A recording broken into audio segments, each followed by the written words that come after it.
ဒီနေ့ဗီဒီယိုလေးမှာတော့ C# language ရဲ့ type safety အကြောင်းနဲ့ type တစ်ခုကနေတစ်ခုဘယ်လိုပြောင်းလဲရမလဲဆိုတာကိုပြောပြပေးပါမယ်။ type safety ဆိုတာကတော့ variable type တွေနဲ့ပတ်သက်ပြီး programmer error တွေမတက်အောင် type တစ်ခုကနေတစ်ခု convert လုပ်တဲ့အချိန်မှာ data loss မဖြစ်အောင်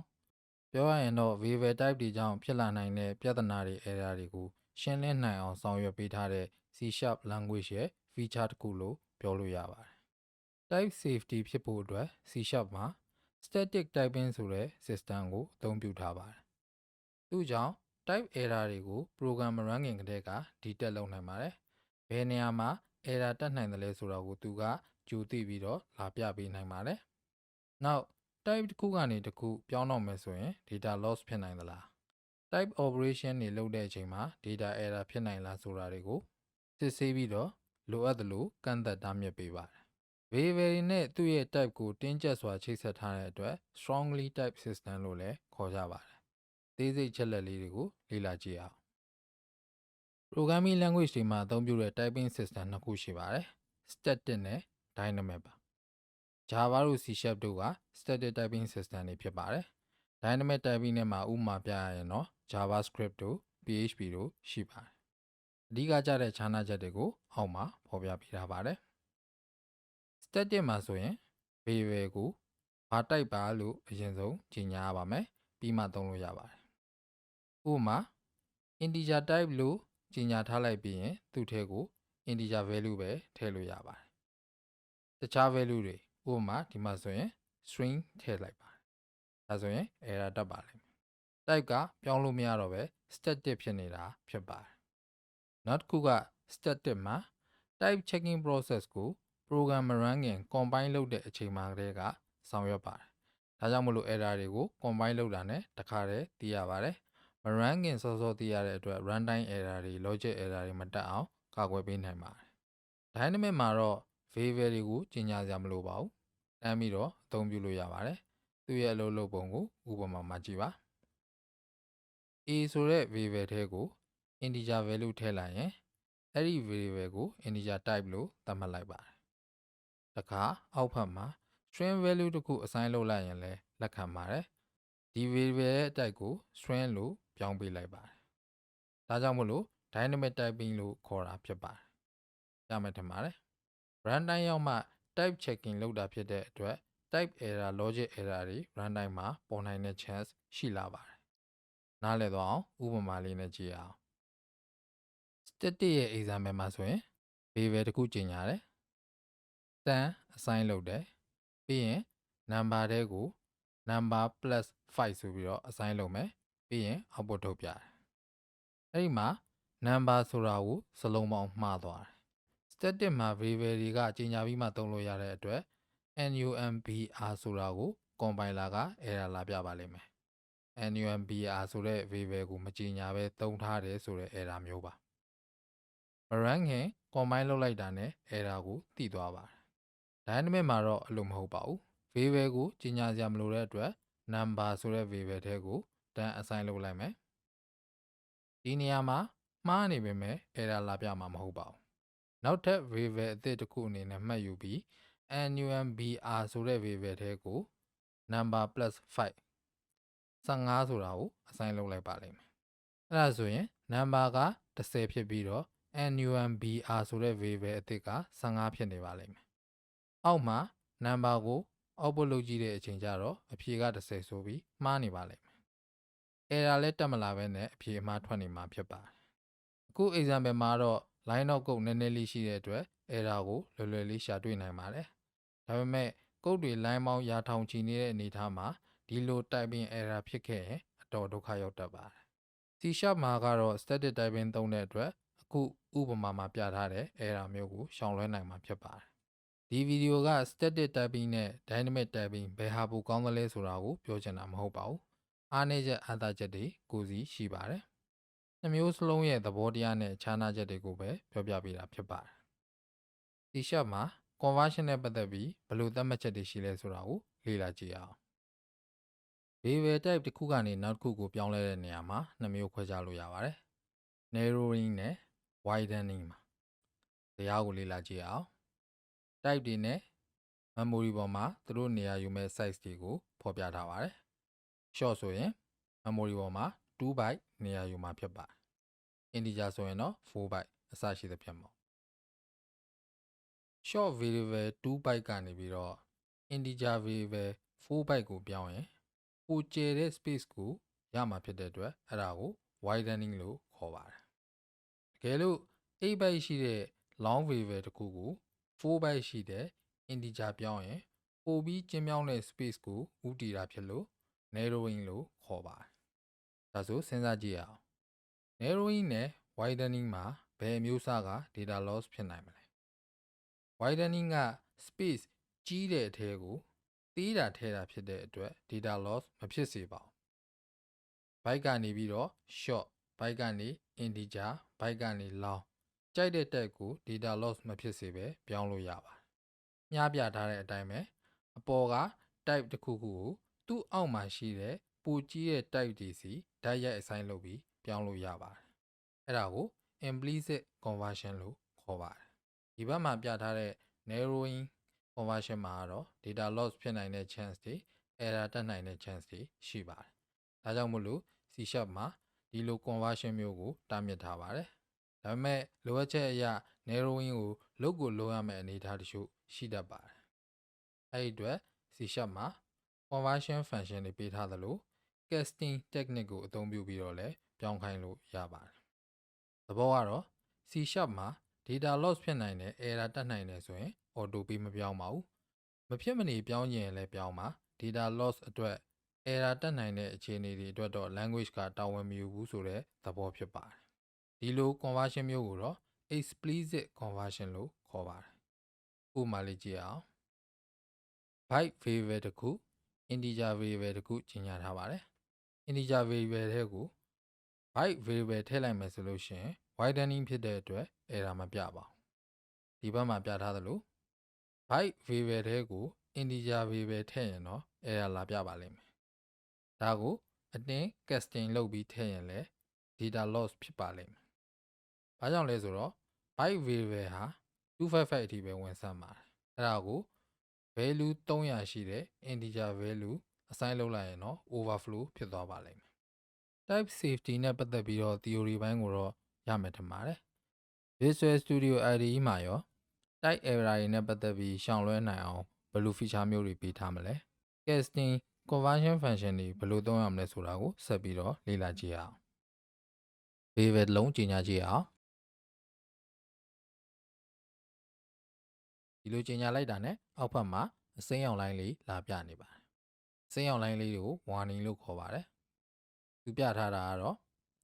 int var ဆိုတဲ့ variable ကိုကြီးညာထားပြီးတော့အသုံးမပြုထားဘူးဆိုတဲ့ message ဖြစ်ပါတယ်ကျွန်တော်တို့ကတစ်ခါလေကြာရင် variable တွေကိုကြီးညာထားပြီးတော့မသုံးမိတတ်ပါဘူးအဲ့လိုမျိုးမဖြစ်ရလေအောင် IDE က warning ပေးတာဖြစ်ပါတယ်ကျွန်တော်အောက်ဘက်မှာဒီ int var ကိုသုံးလိုက်ပါမယ် console.writeline int var ဒါဆိုရင်တော့ခုနပြောတဲ့အစိမ်းရောင်လိုင်းလေးမရှိတော့ပါဘူးဒီ int var ကိုကျွန်တော်တို့နောက်တစ်နေရာမှာအသုံးပြုလိုက်တဲ့အတွက်ပျောက်သွားတာဖြစ်ပါတယ်ဒါပေမဲ့ console.writeline ရဲ့ int var မှာအနီရောင်လိုင်းလာတာပြနေပါတယ်error ပြနေပါတယ် error ကတော့ int var ကို assign မလုပ်ဘဲနဲ့သုံးထားတယ် use of unassigned variable error ပြတာဖြစ်ပါတယ်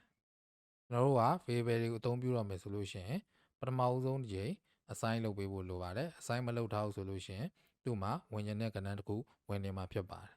အဲဒီလိုမျိုး error တွေကိုမဖြစ်ရအောင် IDE ကနေပြီးတော့ညွှန်ပြပေးထားတာဖြစ်ပါတယ်ရမယ်ထင်ပါတယ်ကျွန်တော်တို့နည်းနည်းထပ်ဖြည့်ပြီးတော့ရေးကြည့်အောင် byte variable လုံးကြီးညာလိုက်ပါမယ် byte bar တခါတည်း assign လုပ်လိုက်ပါမယ်10လို့ပြီးသွားရင် int var ထဲကို byte var assign လုပ်လိုက်ပါ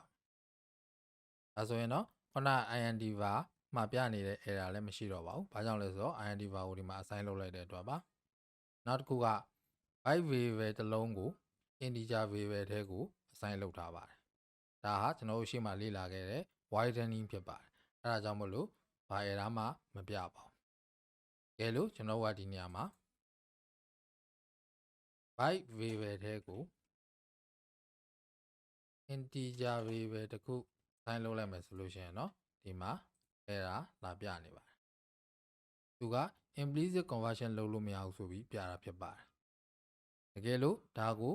မရမကပြောင်းကျင်တယ်ဆိုလို့ရှိရင်เนาะကျွန်တော်တို့ casting လုပ်လို့ရပါတယ် casting ကိုဘယ်လိုလုပ်ရမလဲဆိုတော့ရှေ့မှာကိုပြောင်းကျင်တဲ့ type ကိုခွင်းစာခွင်းမိတ်နဲ့ထည့်ရေးပေးတာကို casting လို့ခေါ်ပါတယ်ပြီးရင် int variable ကို300ထည့်ပေးလိုက်ပါဒါဆိုရင် error မတက်တော့ပါဘူး casting လုပ်ထားတယ်ပြီးသွားရင်ကျွန်တော်တို့ byte variable ကိုဘယ်လောက်ဖြစ်မလဲဆိုတာကို output ထုတ်ကြည့်အောင် byte variable ဟာ255ထိပဲစမ်းတယ်ကျွန်တော်တို့က integer variable ရဲ့ value ကို300လို့ထည့်ထားတယ်ဒီနေရာမှာ casting လုပ်ပြီးတော့ byte variable တွေကိုထည့်လိုက်မယ်ဆိုလို့ရှိရင် byte variable ရဲ့ value ဟာဘယ်လောက်ဖြစ်သွားမလဲ run ကြည့်အောင်44ဆိုတဲ့ကဏ္ဍဖြစ်နေပါတယ်ဒါ overflow ဖြစ်သွားတာဖြစ်ပါတယ်ဒါကြောင့်မို့လို့ casting တွေ conversion function တွေအသုံးပြုတဲ့အချိန်မှာ overflow error ကိုကြုံရတတ်ပါတယ်ရမယ်ထင်ပါတယ်ဒါဆိုရင်ဒီနေရာမှာ200လို့ပြောင်းပြီးတော့ run ကြည့်အောင်ဒါဆိုရင်တော့အဖြေကမှန်ပါတယ်200လို့ထွက်ပါတယ်ဘာကြောင့်လဲဆိုတော့ byte variable ဟာ255ထိဝင်ဆန်းတဲ့အတွက်ဖြစ်ပါတယ် overflow မဖြစ်တော့ပါဘူး casting လုပ်ရမယ့် syntax ကိုမှတ်မိမယ်ထင်ပါတယ်ကိုပြောင်းကျင်တဲ့ variable type ကိုခွင်းစာခွင်းပိတ်ခံပြီးတော့ variable ရဲ့အရှိမရေးပေးတာဖြစ်ပါတယ်တကယ်လို့ကျွန်တော်တို့ကဒီမှာ integer ပြောင်းကျင်တယ်ဆိုရင်ဒီနေရာမှာ int long ပြောင်းကျင်တယ်ဆိုရင်ဒီနေရာမှာ long အစရှိသဖြင့်ပြောင်းရေးလို့ရပါတယ်ရမယ်ထင်ပါတယ်နောက်တစ်ခုက conversion function တွေဖြစ်ပါတယ် long variable တစ်ခုကနေပြီးတော့ integer variable ဖြစ်အောင် casting လုပ်ထားတဲ့ coding လေးတစ်ခုရေးပြထားပါတယ်တကယ်လို့ကျွန်တော်တို့ကဒီနေရာမှာဒီလို casting ကိုမသုံးချင်ဘူးဆိုလို့ရှိရင် convert ဆိုတဲ့ class ရှိပါတယ် convert to int 32ဆိုတဲ့ function ပါ to int 32ဟာ integer တစ်ခု return ပြန်ပါတယ်ပေါ်နေတဲ့ two tips ဒီ4000ကွက်လေးထဲမှာလည်းကြည့်ရင်တွေ့နိုင်ပါတယ် integer တစ်လုံး return ပြန်လာတာ convert class ထဲမှာ int 32လို့ပဲ to int 16ဒါ short ကိုပြောတာဖြစ်ပါတယ်64ဆိုတာ long ကိုပြောတာဖြစ်ပါတယ် uint တွေကတော့ unsigned အတွက်ဖြစ်ပါတယ် convert ဆိုတဲ့ class ထဲမှာ to boolean to byte to date time to decimal to double အစရှိသဖြင့် conversion လုပ်လို့ရတဲ့ function တွေအများကြီးပါပါတယ်ဒါကြောင့်မလို့ type တစ်ခုကနေတစ်ခု conversion လုပ်ချင်တယ်ဆိုလို့ရှိရင် convert ဆိုတဲ့ class ထဲက function တွေကိုလည်းအသုံးပြုလို့ရပါတယ်နောက်ကျွန်တော်တို့ကြုံရမယ့် conversion တစ်ခုက string တွေကို number ပြောင်းပေးတဲ့ conversion မျိုးဖြစ်ပါတယ်ဥပမာကျွန်တော်တို့က123ဆိုတဲ့ string ကို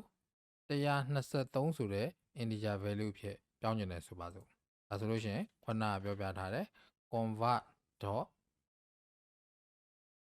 to int 32ပြီးရင်ဝင်စားခွင့်ပိတ်ထဲမှာ string 123ကိုထည့်ပေးလိုက်ပါမယ်ကျွန်တော် run ကြည့်အောင်123လို့လာပြပါတယ်ရမယ်ထင်ပါတယ်နောက်တစ်ခုက string ကနေပြီးတော့ number type ကိုပြောင်းကျင်တယ်ဆိုရင်ကိုပြောင်းကျင်တဲ့ type parse ဆိုတဲ့ function ကိုလည်းအသုံးပြုလို့ရပါတယ်ဥပမာကျွန်တော်တို့က integer ကိုပြောင်းကျင် int.parse နောက်ဘက်မှာ string value ကိုထည့်ပေးလိုက်ပါမယ်ပြန် run ကြည့်အောင်ဒါဆိုရင်လည်း123လို့ထွက်ပါတယ်ရမယ်ထင်ပါတယ်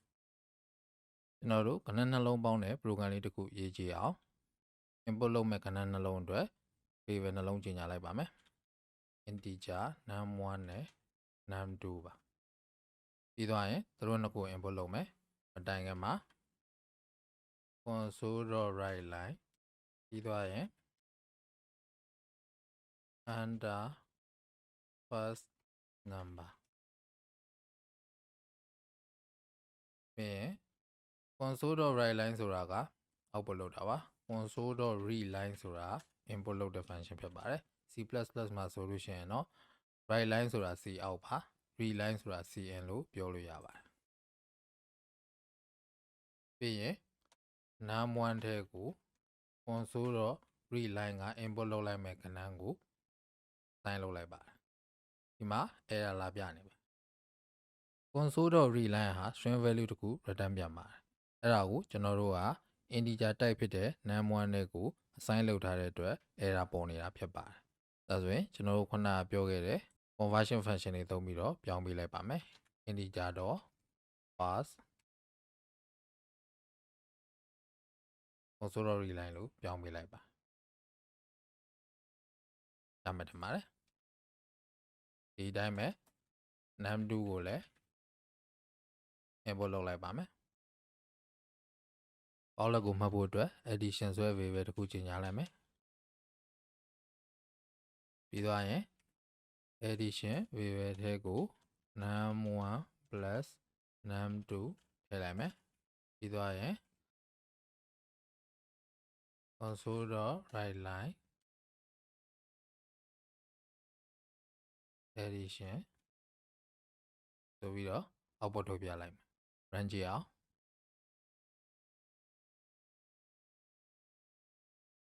ပထမကဏ္ဍကို50လို့ထည့်လိုက်မယ်ဒုတိယကဏ္ဍကို80လို့ထည့်လိုက်မယ်ဒီ120လာပြပါတယ်ဒါမှထင်ပါတယ် C# ရဲ့ပေါင်းနှုတ်မြောက်စား Arithmetic Operator တွေအခြေခံ construct တွေဖြစ်တဲ့ logical statement switch statement for loop while loop တွေဟာ C++ နဲ့အတူတူပဲဖြစ်ပါတယ် programming basic မှာပြောထားပြီးသားဖြစ်တဲ့အတွက် C# မှာတော့အသေးစိတ်ထပ်မပြောတော့ပါဘူးမကြည့်ရသေးတဲ့သူတွေအတွက် video link တွေကို description ဒါမှမဟုတ်ရင် comment မှာထည့်ထားပေးပါမယ်အခုဆိုရင်ကျွန်တော်တို့က C# နဲ့ import output တွေဘယ်လိုလုပ်ရမလဲဆိုတာကိုသိပြီ type conversion တွေကိုလည်းလေ့လာပြီးပြီ C++ နဲ့ကလည်း syntax တွေတူတဲ့အတွက် programming basic တုန်းကတွက်ခဲ့တဲ့ exercise လေးတွေကိုပြန်လုပ်ကြည့်ပြီးတော့လေ့ကျင့်စေချင်ပါတယ်နောက်ဗီဒီယိုမှာပြန်ဆုံကြရအောင်